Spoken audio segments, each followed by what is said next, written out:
Morocco का रहने वाला एक लड़का जिसकी उम्र 18 साल होती है, वो एक लड़की जिसका नाम नादिया होता है उसके साथ इस तरीके से शारीरिक संबंध बना रहा होता है कि उसकी दर्दनाक चीखें निकलने लगती हैं।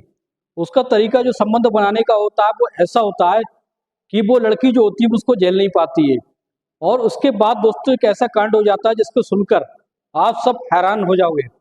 आइए जानते हैं। नमस्कार दोस्तों, क्राइम स्टोरी में आपका स्वागत है। मैं अफसर सिद्दीकी। अगर आपने हमारे चैनल को सब्सक्राइब नहीं किया तो सब्सक्राइब जरूर कर लें ताकि हमारा मोटिवेशन बना रहे। दोस्तों, मोरक्को का रहने वाला एक परिवार जिनके मुखिया का नाम होता है सलीम। सलीम की एक लड़की होती है और उनकी बीवी होती है। लड़की की उम्र लगभग 18 साल होती है जिसका नाम नादिया होता है। नादिया अपनी एलएलबी की पढ़ाई कर रही होती है। वही मोरक्को के एक डिग्री कॉलेज से अपनी लॉ की पढ़ाई कर रही होती है। तो वो लड़की देखने बारने में बेहद खूबसूरत होती है और अच्छी पर्सनैलिटी होती है। अपने स्कूल में पढ़ाई कर रही होती है। पढ़ाई के दौरान ही उसे एक लड़का जिसका नाम इरफान होता है, इरफान उसको पसंद आ जाता है। इरफान अच्छी पर्सनैलिटी होती है और धीरे धीरे उनकी दोस्ती हो जाती है। दोस्ती के बाद उनकी जो मुलाकात होती है वो प्यार में बदल जाती है। जब ज़्यादा ही पसंद करने लगते हैं तो बात उनकी जो शादी तक पहुंच जाती है। नादिया जो होती है अपने माँ पिता सलीम खान से उस लड़के को इरफान को मिलवाती है। लेकिन दोस्तों जैसे ही उसे वो मिलवाती है, मिलवाने के बाद नादिया के पिता इरफान खान उससे बहुत पसंद करते हैं इरफान को। इरफान दिखने बारने में स्मार्ट होता है और अच्छी पर्सनैलिटी होती है, उसको देख कर पसंद कर लेते हैं। लेकिन दोस्तों फिर क्या होता है, एक दिन ऐसी घटना हो जाती है जिसके बाद नादिया जो होती है इरफान से नफरत करने लगती है। वो अपने कॉलेज में अपने क्लास में बैठी होती है, तभी उसका जो फोन होता है इरफान का उसके हाथ लग जाता है। हाथ लगने के बाद उसको एक ऐसी तस्वीर उसके सामने आती है, फोटो देख लेती है जिससे वो अश्लील अवस्था में किसी लड़की के साथ संबंध बना रहा होता है। और एक नहीं बल्कि ऐसी कई लड़कियों के साथ उसने फोटो खींचे होते हैं, जिसे देखकर नादिया जो होती है वो हैरान रह जाती है। दोस्तों नादिया हैरान रह जाती है, परेशान हो जाती है और उसके बाद से उसका मूड बदल जाता है। और उसके बाद जैसे ही वो इरफान उसके पास आता है और उसको फोन देने के बाद उसको जोरदार थप्पड़ मारती है, थप्पड़ रसीद कर देती है उसके गाल पर। इरफान सोचता है कि आखिर माजरा क्या है और उससे पूछने लगता है। तभी नादिया उसको फोन पकड़ाकर और फोटो दिखाने लगती है कि ये सब क्या है। अगर तुम मुझसे दोस्तों अगर तुम मुझसे प्यार कर वो कहती है कि तुम मुझसे अगर प्यार करते हो तो ये अफेयर तुम्हारा दूसरी लड़कियों के साथ क्यों चल रहा है? क्या तुम अय्याश टाइप के लड़के हो? और मैं तुमसे ये रिश्ता कभी नहीं जोड़ सकती और ना ही मैं तुम्हें अब पसंद करती हूँ। जब ये फोटो मैंने तुम्हारे अश्लील अवस्था में देखे तभी से मुझे नफरत हो गई तुमसे। लेकिन नादिया जो होती है उसकी किसी बात को नहीं सुनती है, तो नादिया जो होती है उससे ब्रेकअप कर लेती है। ब्रेकअप करने के बाद इरफान उसके पीछे पड़ जाता है और कहता है कि मुझसे गलती हुई है और मुझे माफ करो, आगे से कभी मैं ऐसा नहीं करूंगा। लेकिन नादिया जो होती है वो अपनी जिद पर अड़ जाती है और उससे ब्रेकअप करने के बाद वो उससे दूर दूर रहने लगती है। वो थोड़ा ज्यादा परेशान रहने लगी थी। लेकिन जैसे जैसे समय बीतता जाता है दोस्तों, उसी के कॉलेज में दूसरा लड़का एडमिशन लेता है जिसका नाम कूपर होता है। कूपर जो वो जमैका का रहने वाला एक काला हब्सी होता है।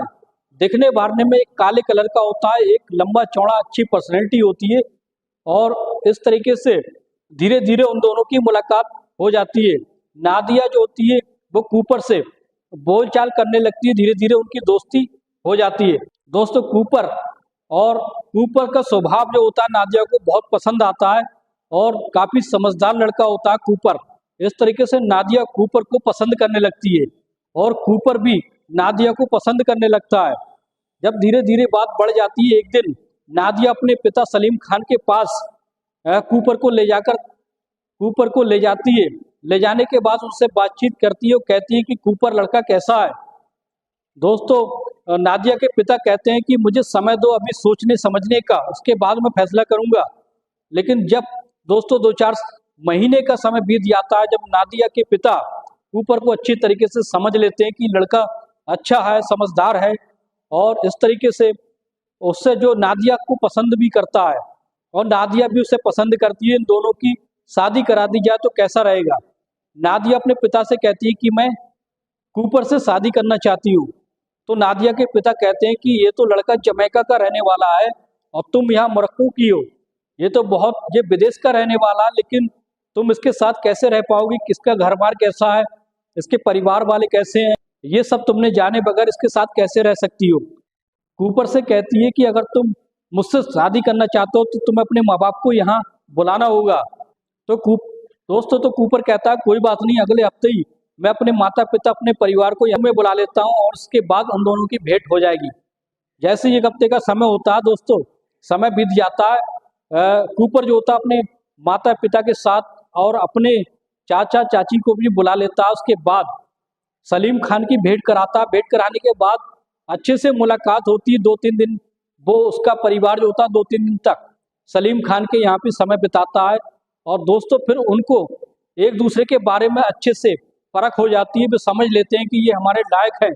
और उसके बाद सलीम खान कहते हैं कि हाँ दोस्तों, तो वो कहते हैं कि कूपर को मोरक्को में रहना होगा, यहीं पर रहना होगा, यहीं सब कुछ करना होगा, वो जमैका नहीं रहेगा। जब ये बात कूपर अपने माता पिता से कहता है तो उसके माता पिता राजी हो जाते हैं और कहते हैं कि तुम चलो कोई बात नहीं, तुम मोरक्को में रह लेना और तुम उससे शादी कर लेना। जब ये बात दोनों परिवार राजी हो जाते हैं, फिर उन दोनों की धूमधाम से शादी करा दी जाती है। जैसे ही उनकी सौगात का समय आता है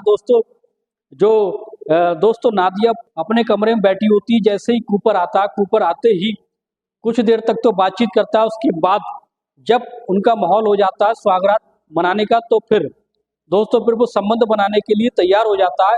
जैसे ही वो उसके साथ संबंध बनाता है दोस्तों, उसका तरीका कुछ अलग होता है। नादिया की हालत खराब कर देता है और वो उससे पीछे छुड़ाने लगती है।